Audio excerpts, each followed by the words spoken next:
Hi, I'm Ashley Collins-Roy, and today we're going to learn about central venous access devices.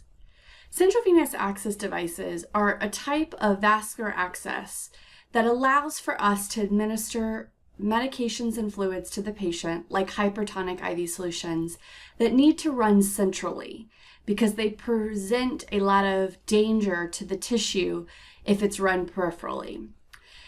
They're a great option when peripheral access is no longer a feasible option. So for the elderly patient that doesn't have great vascular access peripherally, or the pediatric patient that just doesn't have any veins left because they have a chronic illness and have required a lot of peripheral IVs.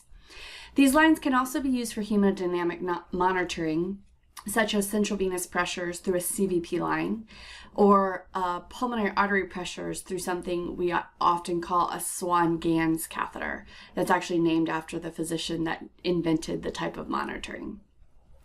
The great thing about these is they often have multiple lumens, so you can run more than one medication or fluid at the same time, which is very convenient in a critically ill patient that often benefits or requires from a central venous access device. We're going to review a couple different types of central venous access devices and kind of go through the benefits or risk for each one. The first one is a non-tunneled CVAD. These are often inserted into the subclavian or the IJ, internal jugular, but they also may be placed in the femoral vein. But the tip of the catheter always ends at the superior vena cava, very close to the right atrium, sometimes even in the right atrium.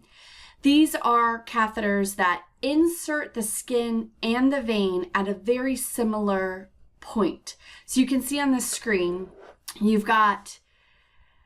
this is where you have the insertion site where it enters the skin, but it also enters the vein just about at the same location. This is important for a couple reasons.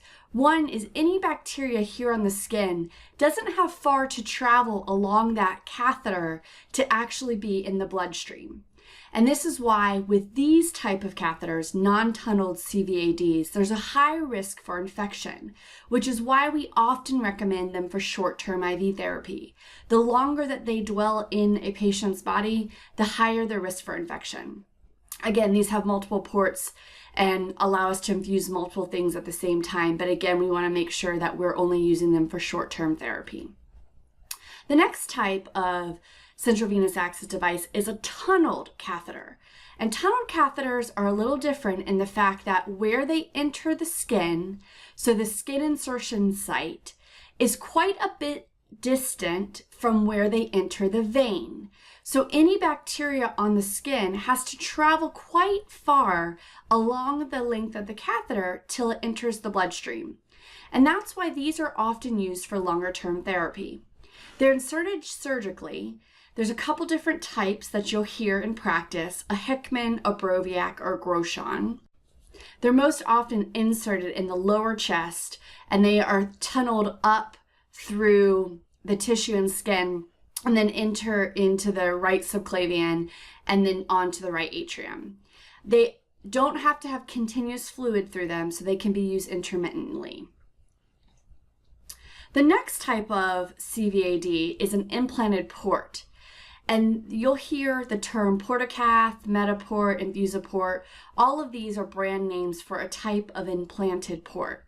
These are great for long-term IV therapy and present with a very low infection risk because the entire catheter, including where you access the catheter, is completely under the skin.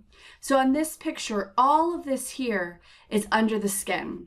This is a picture of the port that is actually under the skin, and this is where you access the port. They're accessed with a self-sealing port, and they're accessed with a Hubert needle.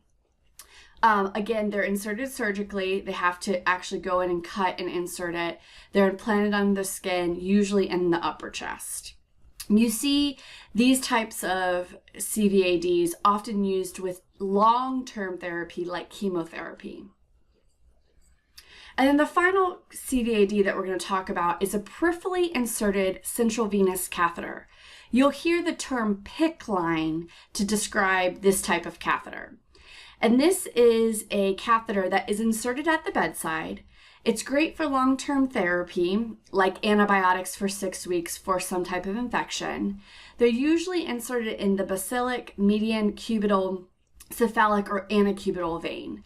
And you'll see the insertion site and where it enters the vein are very similar, but they're peripherally inserted. So the length of the catheter is quite a distance from the insertion site to where it actually enters the heart. Again, these can be used intermittently. There are a couple different types of PICC lines that it's not recommended to use intermittently, but that's mostly seen in the neonate population, and they're very, very small catheters. When we insert a central venous access device, there's a couple things that nurses have to pay attention to at the bedside, because this can actually, the actual insertion can cause damage to the vein and the surrounding tissues. You want to make sure that you're monitoring the patient's heart rate, because as you can imagine, the tip of the catheter enters into a major vein, or the vena cava, that goes to the right atrium. And the right atrium is sensitive when things are inserted in it to actually create arrhythmias or generate arrhythmias. So you want to be monitoring for that. The actual action of puncturing the skin into the vein lends to a risk for pneumothorax. So when you're assisting with insertion, because most of the time insertions is done by a medical provider and an advanced registered nurse practitioner, you want to make sure that you're monitoring, if they're using the subclavian access, monitoring the patient for any signs and symptoms of pneumothorax on the side that the puncture is going on. And then, of course, we're going to talk about this multiple times throughout the presentation. There's a risk of sepsis because of infection. When we're talking about placement, this is a couple different pictures of the different types of procedures. Again, they're mostly placed by physicians, nurse practitioners, and then there's a small subset of certified IV nurses that can place lines like the peripheral, the PICC line, the peripherally inserted central venous access. Aseptic technique must be maintained. This is part of our role as nurses at the bedside to ensure that team members in the room are maintaining aseptic technique. So accountability is important. The actual catheters, we talked about multiple lumens. They can be single, double, or triple lumen catheters. Our role during insertion is really just to monitor the patient and to make sure that they aren't showing signs and symptoms of complications, as well as keeping the team accountable for aseptic technique. Let's pause here for a quick knowledge check. If you selected B, you're correct. The patient is exhibiting signs and symptoms of a pneumothorax. So the next step would be to prepare for chest tube insertion in order to evacuate the air that's gotten into the lung field.